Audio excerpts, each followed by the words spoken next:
David French, your new column for the New York Times is entitled, "There were two huge problems Harris could not escape." What are they? Yeah, the problems, these are the things by which presidents are always judged, the peace and prosperity. Here you had, if everything is the same, in other words, the campaigns are run the same candidates, but there was no disastrous retreat from Afghanistan. Inflation had not gotten out of control for a time period, and there wasn't a migrant surge. We're having a very different conversation now. This was a race that was conducted against the backdrop of some facts that were incredibly difficult for the Harris campaign to overcome, and also against a global backdrop that saw every incumbent party in the world being punished after COVID inflation. Every incumbent party in the world. And I sometimes feel like we spend too much time talking about the details and tactics of campaigns and not enough time talking about the underlying fundamentals. And Kamala Harris was running against some very strong headwinds here.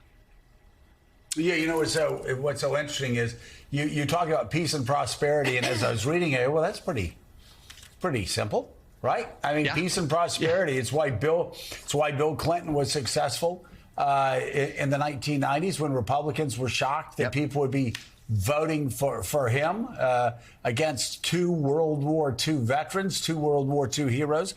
But peace and prosperity, and you look on the peace side of it, really made me start thinking about the fact that in Gaza, in that war in Ukraine, you had with Netanyahu and Putin, two people who saw themselves as allies of Donald Trump, who would get a better deal after Donald Trump got elected, if Donald Trump got elected. So there's really no reason to hold back. There's never any reason to not go forward full throttle, and it's paid off for both of them.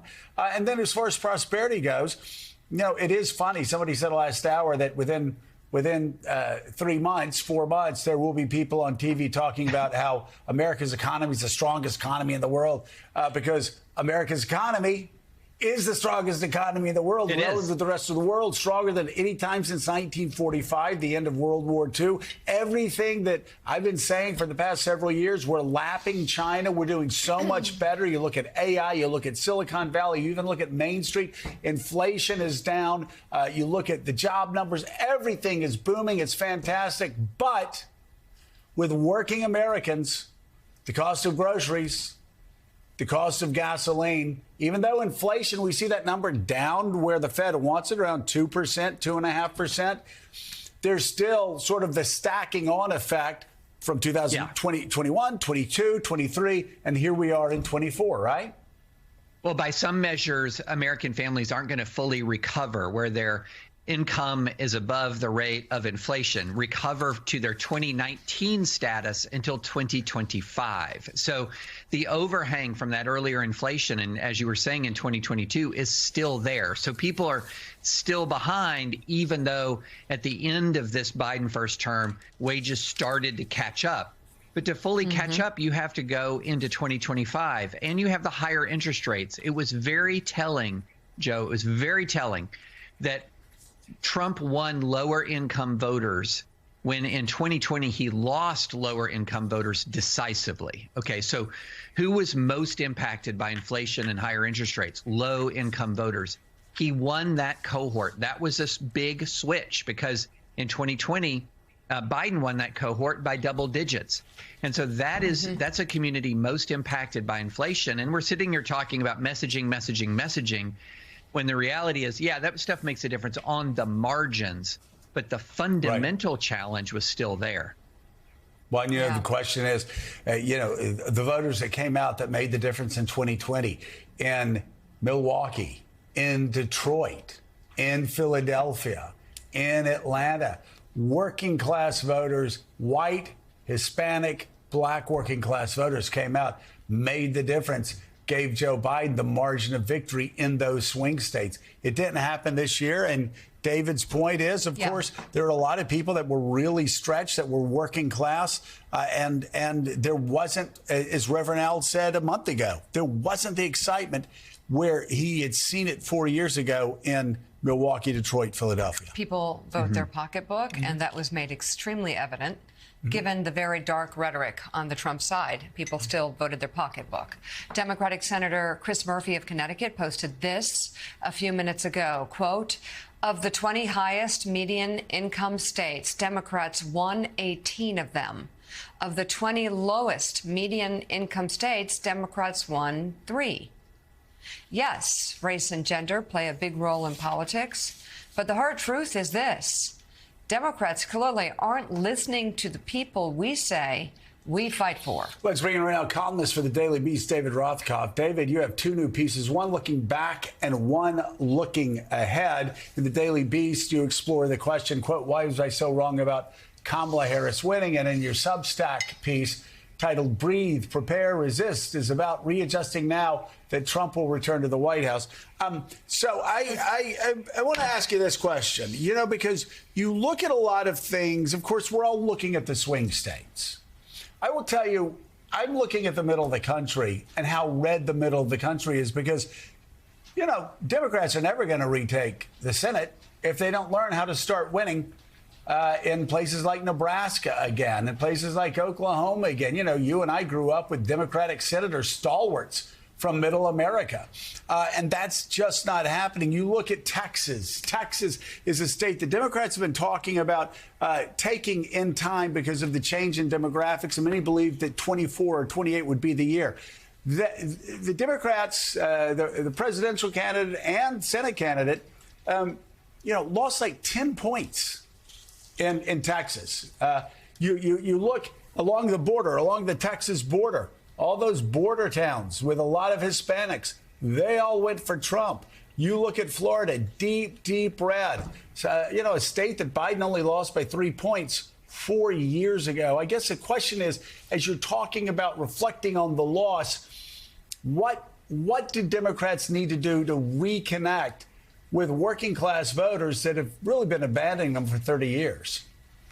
Well, I think your question contains the answer. They need to reconnect with working class voters. And the way you do that at first is you listen to them. And I think it's not just working class voters who are inclined to vote Republican. It's also working class voters who are prone to vote Democrat who just didn't show up in this election. The election was a little bit closer than most people are talking about. There's a really good piece in the New York Times today by John Della Volpe of Harvard who makes the point that if there was a 1% swing in Wisconsin, Michigan, and Pennsylvania, Kamala Harris would be the president-elect right now. Why wasn't that 1% swing there? Why wasn't the turnout better throughout the country?